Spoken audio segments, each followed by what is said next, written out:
दोस्तों, आज हम लोग जनसंख्या के बारे में कुछ महत्वपूर्ण पॉइंट को कवर करेंगे।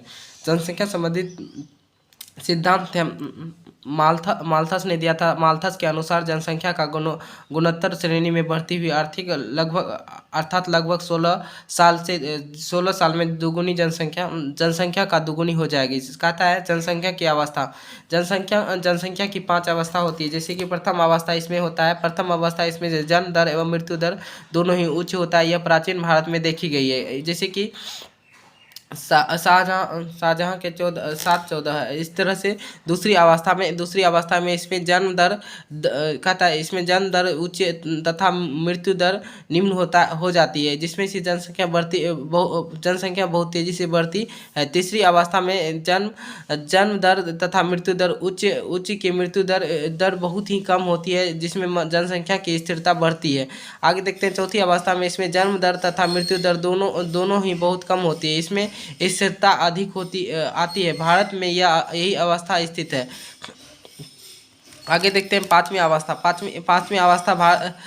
अवस्था जो है, इसमें से जन्म दर तथा मृत्यु दर दोनों ही अधिक कम हो जाता है और यह विकसित देशों में देखी जाती है। जैसे जन्म दर तथा मृत्यु दर दोनों में अधिक कम हो जाता है, जिससे विकसित देशों में देखी जाती है। जैसे भारत में पहली बार जनगणना 1872 में लॉर्ड मियो के अनुसार किया गया था। भारत में पहली बार लॉर्ड मियो के अनुसार किया गया था। भारत में पहली बार जनगणना 1872 ईस्वी में लॉर्ड मियो ने किया था, परंतु इसकी समिति क्षेत्र नियमित दार्षिक जनगणना 1881 ईस्वी में लॉर्ड रिपन के समय हुआ था। इसने शुरू किया था 1872 ईस्वी में। उसके बाद 1881 में लॉर्ड रिपन के समय हुई थी। आगे देखते हैं, कहता है नियमित रूप से 2011 की जनगणना 14वीं थी। नियमित रूप से 2011 की जनगणना कितनी थी? 14वीं थी, किंतु प्रारंभ में 15वीं थी, क्योंकि प्रारंभ से निकाला जाए 1872 से ये क्या हो जाएगा? 15वीं। लेकिन ऐसे निकाला जाए तो आज़ादी के बाद से 2011 के 15 कितनी थी? 14वीं थे। इस तरह भारत की जनगणना के दायित्व रजिस्टर जनरल होता है। विश्व में पहली बार जनगणना स्वीडन ने किया था और भारत के पास विश्व का 2.4 क्षेत्रफल है। मतलब भारत का जो है विश्व में भारत का क्षेत्रफल कितना है? 2.4% है, जो कि किंतु विश्व का जनसंख्या 17% है। 1921 ईस्वी में जनसंख्या तीव्र वृद्धि देखी गई। 1921 से जनसंख्या में तीव्र वृद्धि देखी गई। इसे महान विभाजन का वर्ष कहते हैं। 1951 की जनसंख्या में वृद्धि देखी गई थी, लघु विभाजन। उसके बाद सर्वाधिक जनसंख्या वाला राज्य जैसे कि यूपी, सर्वाधिक जनसंख्या वाला यूपी हो गया, महाराष्ट्र हो गया, बिहार हो गया। यूपी में सबसे ज़्यादा जनसंख्या पाया जाता है। उसके बाद 15-16 करोड़ के पास महाराष्ट्र में।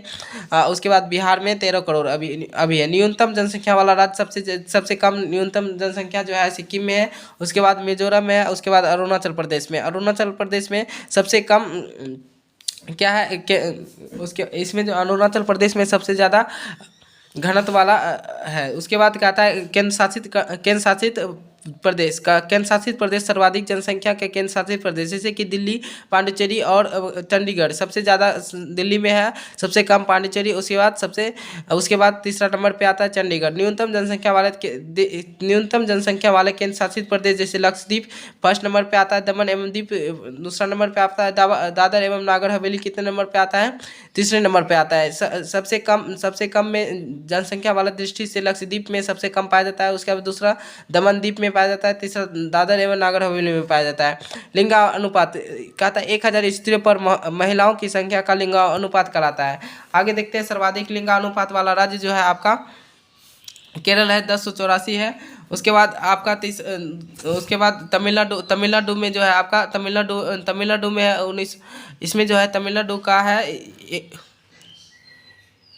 996 है, आंध्र प्रदेश का 993 है, उसके बाद छत्तीसगढ़ का 991 है, बिहार का 918 है, हरियाणा का 879 है, जम्मू कश्मीर का 889 है और सिक्किम का 890 है। इसी तरह से शिशु लिंग अनुपात जो है, सर्वाधिक शिशु लिंग अनुपात वाला राज्य अरुणाचल प्रदेश 972 है, मिजोरम 370 है, मेघालय 370 है। सबसे ज़्यादा शिशु लिंग अनुपात जो है 392 अरुणाचल प्रदेश है। उसके बाद न्यूनतम शिशु लिंग अनुपात वाला राज्य हरियाणा है 884 है, तो दूसरा है पंजाब और तीसरा है राजस्थान 888। आगे देखिए सर्वाधिक दासकीय वृद्धि एवं मेघालय 27%, अरुणाचल प्रदेश 26% और बिहार में 24% है। न्यूनतम दासकीय वृद्धि नागालैंड 6%, केरल 4.9%, गोवा में 8.2% है। सर्वाधिक साक्षरता दर केरल में 94%, मिजोरम में 21%। मिलते हैं अगले वीडियो में।